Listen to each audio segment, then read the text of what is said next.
shit!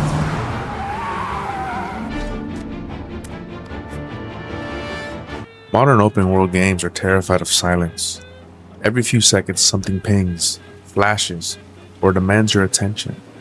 A new objective, a skill point, a battle pass tick. The whole design is built around one goal: keep you stimulated so you never put the controller down. Then you boot up Mafia, and the first thing it does is put you in a slow, heavy taxi and make you drive.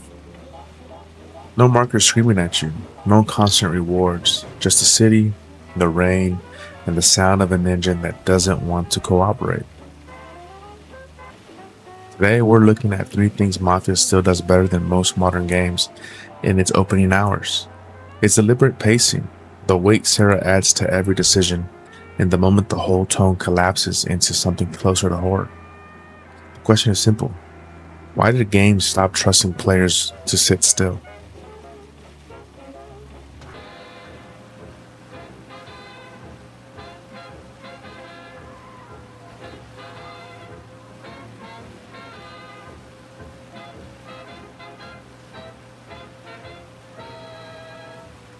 In most games, you start as someone already dangerous. In Mafia, you start as the guy who's just trying to make rent. The opening hours force you to live in Tommy's routine. You drive at 30 miles an hour. You feel every gear change. You wait at red lights. The game makes the ordinary feel real. The patience is the whole point. When 2 armed men finally jump into your cab and the getaway starts, it doesn't feel like another scripted set piece. It feels like something violent crashing into a normal life. The slow burn earns the adrenaline. Most modern games skip the setup entirely. They hand you the fantasy immediately and then wonder why the big moments feel hollow. Mafia understands that tension needs a baseline. You have to know what normal feels like before the abnormal can hit. And once you finish the game, you realize how carefully that baseline was laid down. Everything that comes later only works because the first few hours refuse to rush. Who were those guys? You don't get to ask questions. We need to get over the river. Take the Giuliani Bridge. Oh, okay. Compensation for your services. Any damage to your car.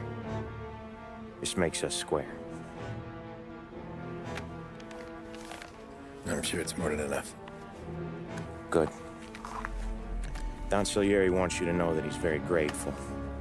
So if you ever need anything, maybe a loan or some honest work, don't hesitate to ask. Don doesn't forget his friends. You okay? I don't need anyone walking me home, Hey, we were talking about meeting up tonight anyway. I guess. A slow story only works if the character has something real to lose. We gotta talk about you. Most open world crime games are pure power fantasies. Your character is essentially untouchable. He won't thank you. Well, maybe The world exists to make you feel affected. Sarah changes that. She isn't a naive love interest who exists to admire the player. She knows exactly what kind of work her father does for Salieri. She knows what Tommy's getting pulled into. She doesn't romanticize it, Yeah. and she doesn't look away. Once she's in the picture, the violence starts to carry weight. Every hit, every shootout, every time Tommy comes home with blood on him, it lands differently. Nah. You're no longer just collecting power. You're watching a man accumulate consequences he has to bring back into a normal life. Sarah breaks the clean fantasy. She makes the story feel human instead of purely aspiration. The weight only gets heavier the longer the game goes on. But it starts here, in these quiet early hours. I know what happened to all the other guys I dated. I helped hide the bodies. So now we are. I've been trying to keep you safe, Tommy Angelo, all this time. You're bleeding. Come up to my place. I'll take a look. There. Not my best work, but it'll hold. The scar will be something to remember you by, if nothing else.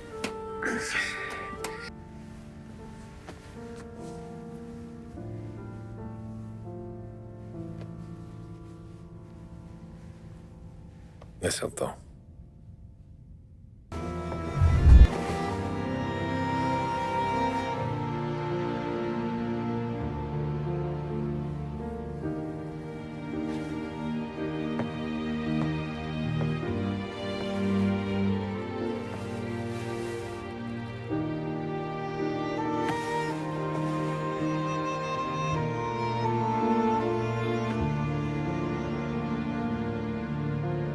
Marry me. The best proof of how deliberate Mafia is comes in Chapter 9, A Trip to the Country. Up to this point, the game has mostly felt like a period crime story. Then it drops you on an isolated farm in a torrential rainstorm, and the genre quietly shifts. You're not the hunter anymore. You're moving through dark buildings, finding bodies, realizing the job has gone completely wrong. When the armored police truck finally shows up with mounted guns, the situation stops feeling like a stylish mob story and starts feeling like survival. It doesn't rely on cheap jump scares. It uses atmosphere, vulnerability, and a sudden change in the rules. One night, the world Tommy thought he understood turns on him.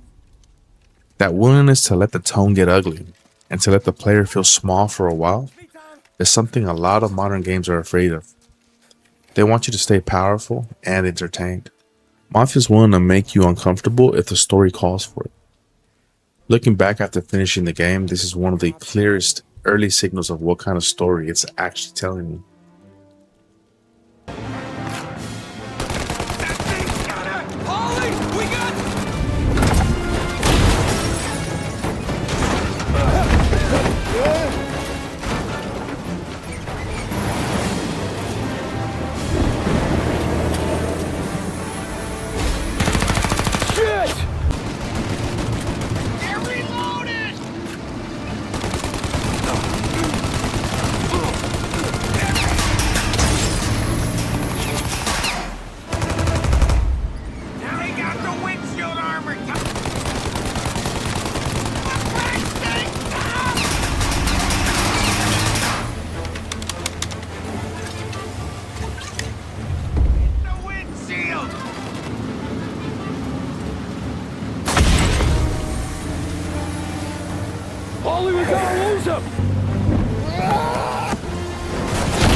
Mafia isn't interesting just because it's old or because the remake looks good.